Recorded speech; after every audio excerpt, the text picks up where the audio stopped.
अमोल 35 साल का एक लंबा, स्लिम, गोरा भारतीय आदमी अपनी दिल्ली की छोटी सी फ्लैट में सुबह जल्दी उठता है। उसका ऑफिस लगभग 10 किलोमीटर दूर है। सड़कें भीड़ से भरी, दिमाग भी। कार की आवाज़ें, हॉर्न की तेज़ी और मोबाइल की घंटियाँ, सब कुछ उसके दिमाग को थका चुके हैं। मुझे काम पूरा करना है, मीटिंग्स हैं, ईमेल्स का जवाब देना है, पर क्या मैं सही दिशा में हूँ? अमोल के मन में अनगिनत सवाल थे और हर सवाल पर वह घंटों सोचता रहता था। कार में, ऑफिस में और घर वापसी के दौरान भी उसका दिमाग शांत नहीं होता। हर बात पर ज्यादा सोचता, पर कोई समाधान नहीं मिलता। वह कभी कभी खुद से कहता, काश कोई तरीका होता जिससे मैं अपने विचारों को कंट्रोल कर पाता। ऑफिस में बॉस के डांटने की आवाज गूंजती है। अमोल, ये रिपोर्ट कब तक तैयार करोगे? क्लाइंट खुश नहीं है। अमोल के चेहरे पर तनाव साफ दिखता है। वह अपने आप से सवाल करता, क्या मैं सक्षम हूँ? क्या मैं सही निर्णय ले पा रहा हूँ? हर फीडबैक उसे और ज्यादा सोचने पर मजबूर करता है। हर असफलता को वह मन ही मन बार बार दोहराता है। घर लौटते वक्त अमोल के दिमाग में विचारों का तूफान चलता है। अगर मैं गलत निर्णय लूं तो क्या मेरी मेहनत बेकार जाएगी? क्या मेरे परिवार की उम्मीदें पूरी होंगी? हर विचार उसे उलझन में डाल देता है। नींद कम हो जाती है, मन बेचैन रहता है। वह जानता था कि कुछ करना होगा, पर रास्ता नहीं सूझता।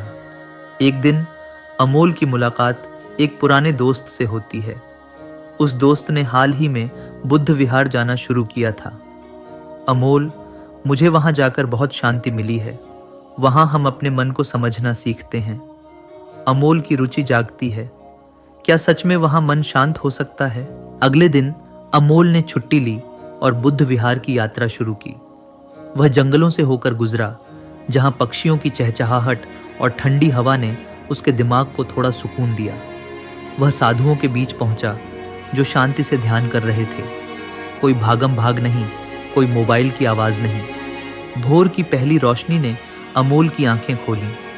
सफेद वस्त्र पहने साधु गहरी चुप्पी में थे। अमोल ने उनके पीछे चलना शुरू किया।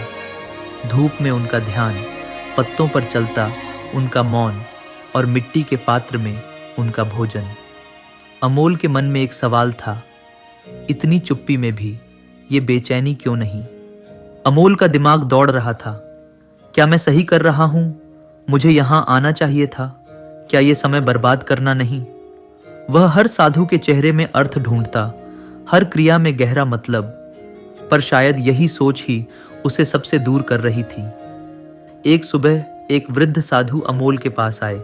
उन्होंने अमोल को एक मिट्टी का पात्र दिया। इस पात्र को पूरे दिन अपने साथ रखना, न इसे छलकने देना, न गिराना, बस देखना, संभालना और चलना। अमोल चलने लगा, हाथ में पात्र लिए। शुरुआत में पानी स्थिर था, पर जैसे ही वह सोच में डूबा, पानी लहराया। भीड़ आई, आवाजें आईं और अमोल का ध्यान बिखर गया। पानी कई बार छलका, अमोल रुक गया। अमोल पेड़ के नीचे बैठ गया। पात्र में पानी कम था। वह सोचने लगा, क्या मैं अपने मन को कभी समझ पाऊंगा? धीरे धीरे उसे एहसास हुआ कि पात्र उसका मन है। जब मैं सजग होता हूं, पानी स्थिर रहता है। जब मैं सोच में डूबता हूं, पानी छलकता है। जब डर चिंता आए, पात्र डगमगाता है। अमोल ने हर कदम धीरे रखा। पात्र और मन दोनों शांत थे। अब वह अनुभव में था, न कि विचारों में। वृद्ध साधु ने पूछा, पात्र कैसा रहा? अमोल ने कहा, पहले कठिन था, पर अब मैं समझ गया हूं। जब मैंने बाहर की दुनिया देखना छोड़ा और पात्र पर ध्यान दिया, तो शांति आई। अमोल ने ध्यान किया।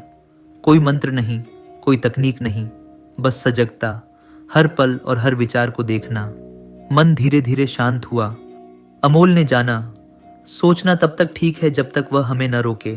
जब सोच जीवन को रोकने लगे, तो उसे देखना चाहिए, पकड़ना नहीं। अगर आप भी हर बात पर सोचते रहते हैं, तो कभी कभी बस रुकिए, एक पात्र पकड़िए और चलिए। ध्यान दीजिए कि पानी कितना लहराता है और देखिए कैसे मन धीरे धीरे शांत होता है।